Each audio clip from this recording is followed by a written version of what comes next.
Gunas dá bh cóirde is mis OMP fátí roisteach go dtí Leabhar-mheas tá sé tamlín ó rinne mé na Leabhar-mheasna agus tá leabhar nua le Leabhar-mheas go nniu agus sin é Spluff Splaifeirtí agus an tIonradh ar an bPláinéad Marz agus Marz le Z leabhar le ré Ó Laighléis agus deartar uaireanta nar chóir leabhar a bheas ar an glúdach ná gur in ihe na potóige bhíonn sa tástáil ach bheasas is ar an glúdach agus tá alíonn go híomhann tá tedal sin a raibh Spluff Splaifeirtí agus an tIonradh ar an bPláinéad Marz agus tá rud thuas chronicí galachtacha curiosity a thugann na fiosca méidir go méid cín eile sa traseo an. Camerán ar léas a dosach é an tedal hílas go méidir gur Spluff Splaifeirtí sé sin raftarí gur immertas sin ach Spluff Splaifeirtí atá agus an tIonradh ar an bPláinéad Marz ré Ó Laighléis is leis an codified seoireachta seo stáile Móinín agus tá scata dúis na búta aige do scéalta éagsúla leis ecstasy agus scéalta eile an leanamh sa Lamborghini nóir aigen agus cúpla ceann do ghaoine fásta bhuaigh sé cúpla dúis mhór dó sin freisin tá list mar fad an seo Osama Obama ó Obama Trumpty Dumpty agus an fada mór máchail sin uairscéal do ghaoine fásta ór i gur chumrua cenne le do ghaoine fásta le lunathe san am cathach agus leid. Tá alíonn an as tá an tedal an bha agus tosaíonn an scéal amach ar luas lasrach agus lán le himmartas focail agus hain sé go háirthe an tús bhíos baint ansúil go deas. Beidir nach bhfuil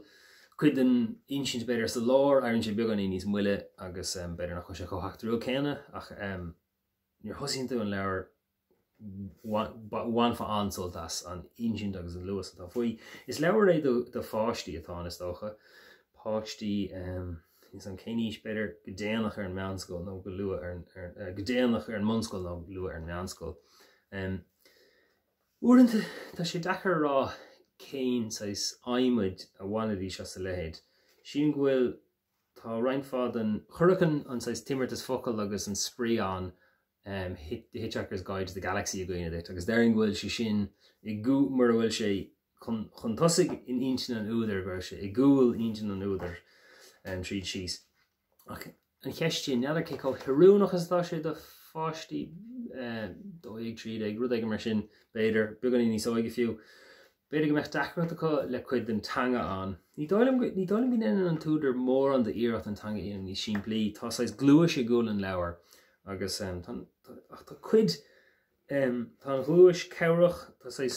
tá tom spríúil an údar sa glúis ru a haíonn slum ach tá cuid in a focail bhainadís tuiste as sa lán daoine aber trascroch céhfuil páist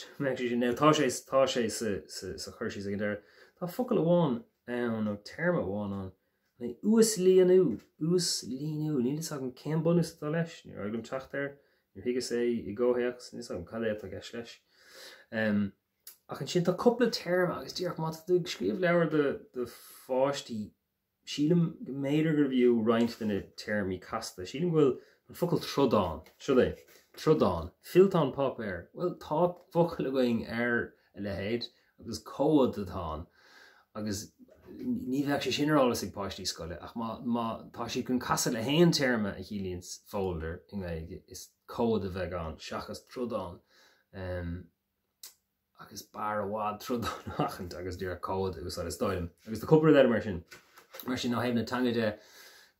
an dúntas bhhainins le glúisina nó nachmáin in leo beidir go bheith cuid an tanga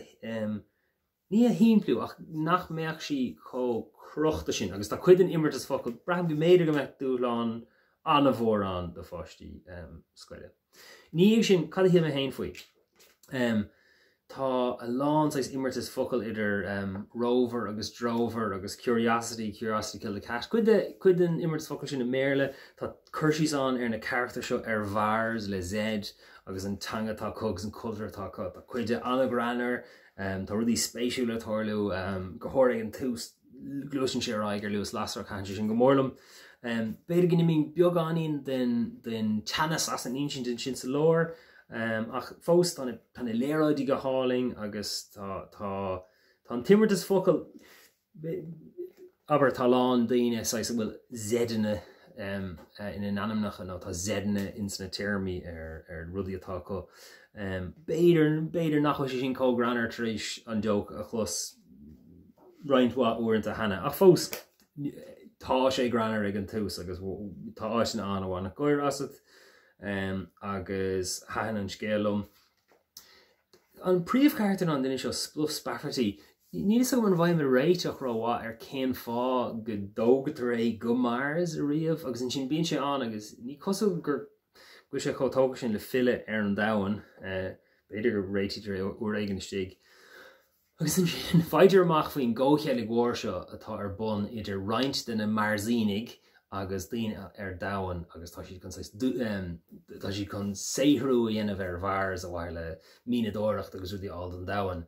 Ach tá beag an in sin an sláán ath geal, mar na daoine atá géirí Marz a hábháil ná Spluff Splaifeirtí agus duine eile ón dahan, agus i daoine atá an éad an bhars ná Marzínig iad hain. Agus ní go bhaim míú ógáin sáú leis sin. Ach díreach is cosú gur cuma le fermhór na Marzínach atá as well tá slú mór Marzínach an ach bhí cupú mar sin nach bhreathas a bhí omláin sáú le hebh froide. Ach tríd is tríd tá alíonn go háling, tá teex an gláán, tá sprí tá postéirí deasa an dear go híhann, tá leabhar mar háirge go híhann, tá an timir is focail an bhá hain tá sais rudí granare tá acu deochanna ólann siad agus géalga breise atá ag na Marzínig haidir sin go mórlam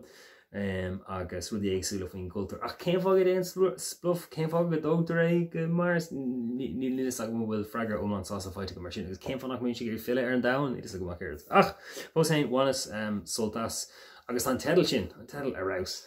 Spluff Splaifeirtí agus an tIonradh ar an bPláinéad Marz. Le ré Ó Laighléis agus léráidí le ré McDonald agus an léráidí arás. Bhuling é sin de ghaine. Óga is dócha ach bhain mis soltas freisin agus tá mis sean.